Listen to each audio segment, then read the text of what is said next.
Welcome to my channel. Imagine a land where ideas ruled stronger than kings, where ordinary citizens shaped the destiny of nations, and where warriors, thinkers, and artists changed the world forever.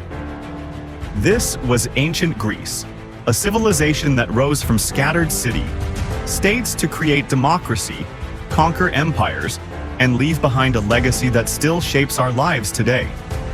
But how did it rise so high, and why did it fall? Let's uncover the untold story of ancient Greece. Ancient Greece is considered the cradle of Western civilization. Its story spans hundreds of years and shaped the political, cultural, and intellectual foundations of the modern world. From the rugged mountains of the Greek mainland to the glittering islands of the Aegean Sea, Greece gave us philosophy, democracy, theater, mathematics, and epic tales of heroism. But it was not just a land of peace and art. It was also a land of war, rivalry, and eventual decline. This script aims to give you a comprehensive view of the rise, peak, and eventual fall of this remarkable civilization. The geography of Greece played a critical role in its development. Unlike the flat, fertile lands of Egypt or Mesopotamia, Greece is a mountainous region with scattered valleys and islands. This natural landscape created isolated communities, which later evolved into independent city-states or polis. Each polis had its own government, military, and culture, which often led to competition and conflict. Yet this very division also fostered innovation and diversity. The first significant civilization in the Greek world was the Minoan civilization, based on the island of Crete around 3000 BCE. Known for their maritime skills, the Minoans built an economy based on trade and navigation. Their capital at Knossos displayed advanced architecture, frescoes, and plumbing systems. Though we still do not fully understand their language, their art reveals a society that celebrated life, nature, and possibly matriarchal leadership. Mycenaean civilization. Around 1600 BCE, the Mycenaeans rose on the Greek mainland. They were more warlike than the Minoans and are often associated with the epic tales of Homer, the Iliad, and the Odyssey. They built fortified palaces and engaged in long-distance trade. By around 1200 BCE, however, they collapsed, possibly due to invasions and internal strife, leading to a period known as the Greek Dark Ages. This was a period of decline where literacy was lost, trade diminished, and populations fell. Yet, out of this hardship came the seeds of rebirth. Oral traditions preserved myths and histories, setting the stage for the classical period. By 800 BCE, Greek society began to recover, and new political and cultural structures emerged. As Greece emerged from the Dark Ages, independent city-states formed. Athens, Sparta, Corinth, and Thebes became dominant players. Each polis had its unique system. Athens leaned toward democracy, Sparta toward military oligarchy. Religion was central to life. Temples, festivals, and the Olympic Games united Greeks culturally even as politics divided. The Persian threat and the birth of unity. By the early 5th century BCE, Greece faced its first major external threat, the Persian Empire. The Persians, under Kings Cyrus, Darius, and Xerxes, had built the largest empire the world had ever seen, stretching from Asia Minor to India. When the Ionian Greeks in Asia Minor revolted against Persian rule around 499 BCE, Athens and other Greek city-states supported them. This angered Darius I, who launched the first Persian invasion of Greece in 490 BCE. At Marathon, a small Athenian force, aided by Plataea, faced the mighty Persian army. Against overwhelming odds, the Athenians achieved a stunning victory. This was a turning point. It showed that disciplined hoplite warfare and civic unity could defeat a vast empire. The legend of Pheidippides, the runner who carried news of victory to Athens, lives on as the inspiration for the modern marathon. A decade later, King Xerxes sought revenge. He amassed a colossal army and navy. The famous stand at Thermopylae, led by King Leonidas and his 300 Spartans, became a symbol of courage. Though they were defeated, they bought precious time. Athens was evacuated and burned, but the Greeks regrouped at sea and won a decisive victory at the Battle of Salamis. The final blow came at Plataea in 479 BCE, where the Greeks, led by Sparta, destroyed the Persian land forces. After the Persian Wars, Athens emerged as the cultural and intellectual leader of Greece. Under the leadership of Pericles, Athens transformed into a city of unparalleled beauty and learning. The Parthenon, a masterpiece of architecture, was built to honor Athena.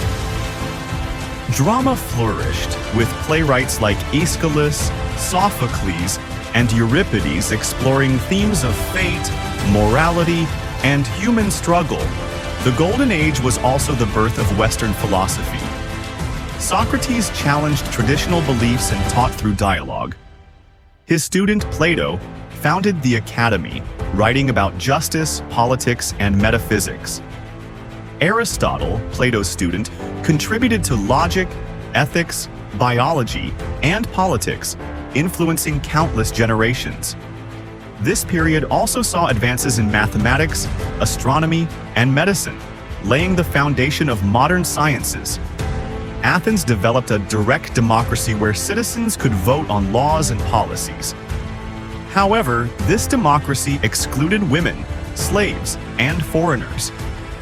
The political debates and public life of Athens inspired later governments and philosophers. Despite its achievements, Athens also faced challenges. Growing wealth led to social divisions, and its power sometimes provoked resentment. While Athens thrived, Sparta remained suspicious.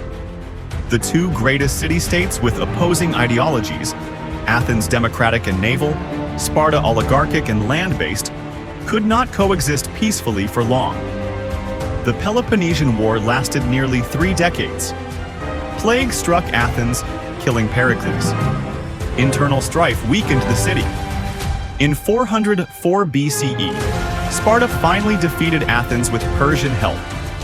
Though victorious, Sparta lacked the resources to unify Greece, and constant wars left the Greek world divided and exhausted. The rise of Macedonia.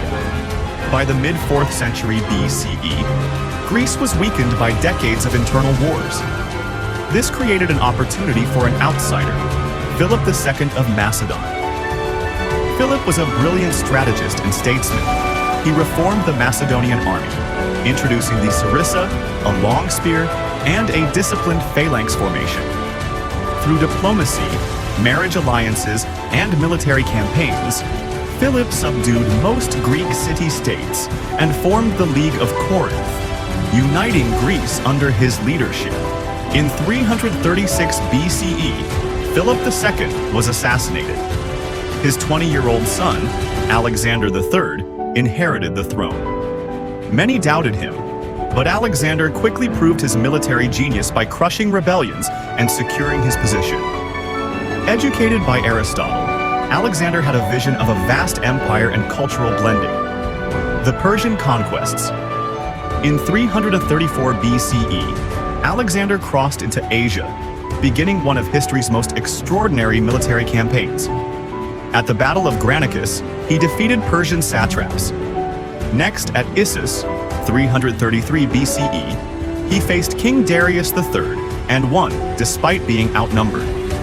His bold tactics and fearless leadership inspired loyalty among his troops. The decisive moment came at Gaugamela, 331 BCE. Alexander's strategy broke the Persian lines, and Darius fled, effectively ending the Achaemenid Empire. Babylon, Susa, and Persepolis fell, and Alexander became the master of the known world. Not content with Persia, Alexander pushed further east.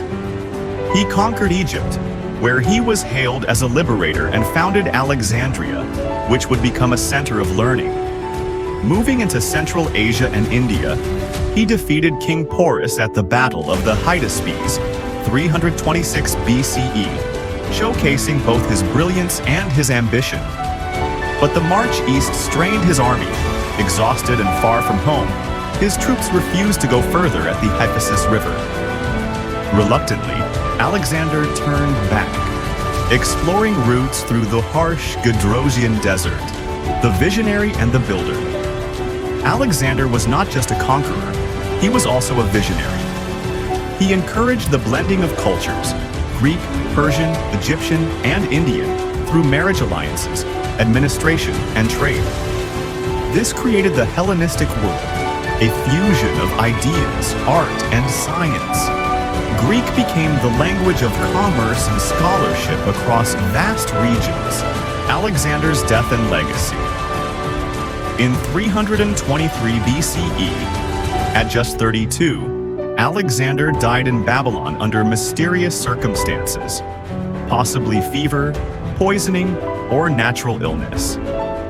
His empire, though vast, was fragile and without a clear successor, the division of the empire. After his death, his generals, known as the Diadochi, fought for control.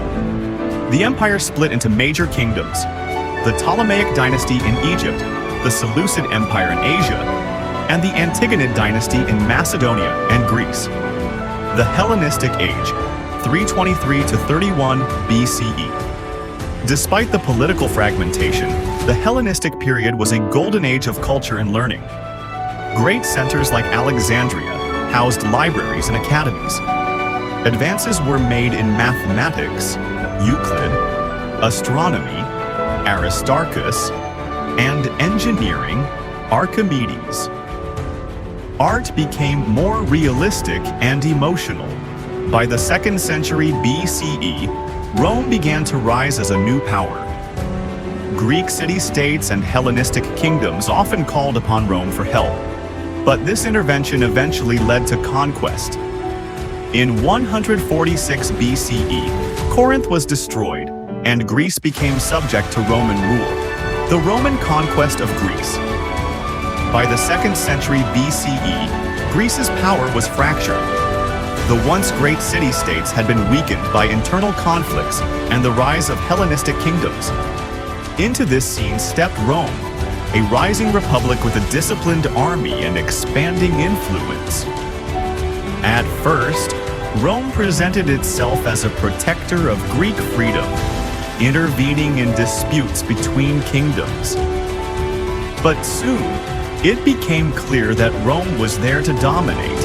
In 197 BCE, Rome defeated Macedon at the Battle of Cynocephalae, proving the superiority of the Roman legion over the Greek phalanx. Though Rome proclaimed the freedom of the Greeks at the Isthmian Games, it kept a watchful eye on Greek affairs. A few decades later, when Macedon rebelled again, Rome crushed it at Pydna, 168 BCE, and turned it into a Roman province. The final blow came in 146 BCE. The city of Corinth, a major commercial hub, defied Rome and was utterly destroyed. The same year, Carthage was also wiped out. Greece became part of the Roman world. Cultural domination versus political subjugation. Though politically conquered, Greece culturally conquered Rome. Roman elites admired Greek philosophy, literature, and art. They adopted Greek gods, renamed them, and filled Rome with statues, libraries, and theaters. Greek tutors educated Roman children. Philosophers like Plato, Aristotle, and Zeno shaped Roman thought. Greek contributions to civilization. Even as Greece lost independence, its legacy flourished. Democracy. Athens' experiment in self-rule influenced political thought for millennia. Philosophy. Socrates, Plato, and Aristotle laid the foundations of ethics, logic, and science. Drama and literature. Tragedies of Sophocles, comedies of Aristophanes, and Homer's epics became timeless classics. Art and architecture. Columns, temples, and sculptures inspired beauty and symmetry still admired today. Science and mathematics. Pythagoras, Archimedes, and Euclid advanced knowledge. Olympic Games. Celebrating athleticism and unity. A tradition reborn in modern times. Byzantine and beyond Greek culture did not die with Rome. In the East, the Byzantine Empire preserved Greek language, Orthodox Christianity, and ancient texts for 1,000 years. When the Ottoman Turks conquered Constantinople in 1453 CE, many Greek scholars fled to Italy, helping ignite the Renaissance. Why Greece matters. Today, modern democracies, scientific methods, philosophy, literature, and arts all carry Greece's imprint. The concepts of citizenship, debate, reason, and human potential still shape our world. Ancient Greece was not a single kingdom or empire, but a collection of brilliant minds and daring experiments. From the shores of Crete to the walls of Athens, from the phalanxes of Macedon to the schools of Alexandria, Greece was a crucible of human achievement. Its story teaches us that ideas can outlast armies, and culture can outshine conquest.